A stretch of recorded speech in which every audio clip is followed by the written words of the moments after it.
Hey there, everybody.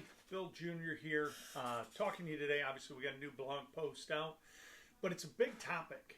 It's one that a lot of people always get concerned about, which is hidden costs in roofing, construction, because everybody's heard about that story where, hey, I signed up for my roof, for my siding, and it was going to be $15,000, and all of a sudden at the end, I got a bill for $22,000.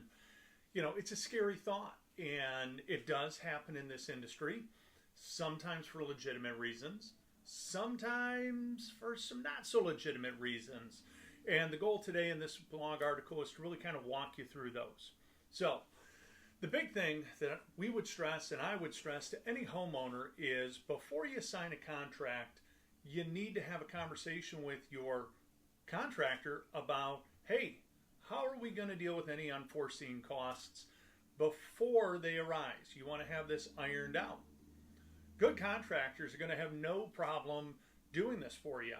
Most of us will have unit pricing for just about everything. You know, the common ones in roofing and siding is going to be bad decking or bad sheathing. And they're going to have a unit price. They're going to tell you, hey, if I have to replace 10 sheets of wood, per sheet of wood, you're going to get a number somewhere probably between $65 to $85, right?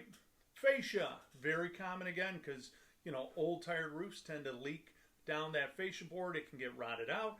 Again, they're going to have a number that's already going to be figured out for you, probably somewhere in that $6 to $7 up to maybe 9 or 10, just depending on the wood. Is it rough sawn, smooth, one story, two? But they'll have that ironed out. They'll have it documented for you. And any contractor who kind of hems and haws, maybe won't write it down, that as a homeowner, that's when the red flags should be going up, because there's no reason they can't know this ahead of time. And what we try and stress to every homeowner is, and we fear they don't always understand this, you're signing a legally binding contract. So if you don't have that stuff ironed out on the front end, you have to trust your contractor to come up with whatever that final pricing is going to be. We just think that sets everyone up for a bad end result. Now, outside of some rotted wood, there are other legitimate things that can arise in a project. The big one is mold, and the other one would be critters. Sometimes you discover an infestation once you remove a roof or you remove siding. You know, bats, bees, squirrels, things like that, and obviously mold. Now, most contractors who perform roofing and siding work are not going to be licensed to deal with those issues. You come across something like that, though, your contractor should be prepared, be able to work with you, get the house back to a watertight condition temporarily, so that way you can get that third-party contractor in there, deal with the mold or deal with the critters, and coordinate with your current contractor who's doing the roofing or siding, so that as soon as they're done and that issue is resolved, boom, come right back in, get the rest of the project handled. Now, the one that scares everybody, including your contractors, are going to be structural issues, right? And structural issues are when, once the roof or the siding is removed, we discover something was never done properly. Maybe the house had shifted and it's causing issues with rafters or the physical structure that keeps the home put together. Now, I don't know anyone who has a pre-slugged unit price for this, but you should be able to have a conversation with your contractor about how they deal with these issues when they arise. At Kanga, it's pretty simple. We have a set hourly rate for what we call time and material work. This is also a big reason why you have a project manager. When these types of things are discovered, your project manager is immediately on site. They're taking photos, they're documenting, they're working up budgets and options so they can sit down with you and explain, here's what's wrong.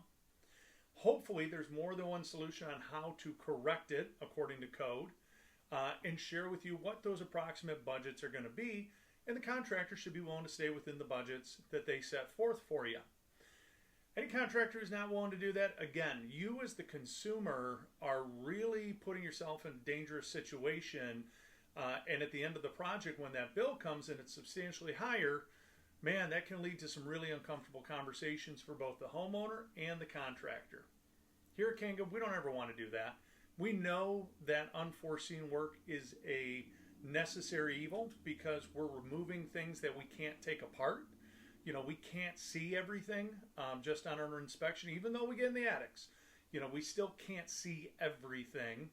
So we just want to be transparent and upfront. It's, again, why that project manager's there. And on the front end, on the contract, it's all spelled out for you.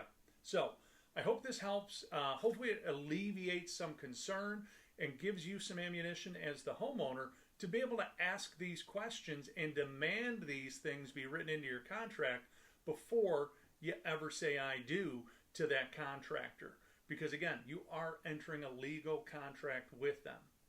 If you enjoyed it, I encourage you to check out some of our other blogs. If we're the type of contractor you want to operate with, go ahead, give us a call right on our website. You can also schedule your appointment right online. You can always give us a call to 586-566-0308. That's it for today.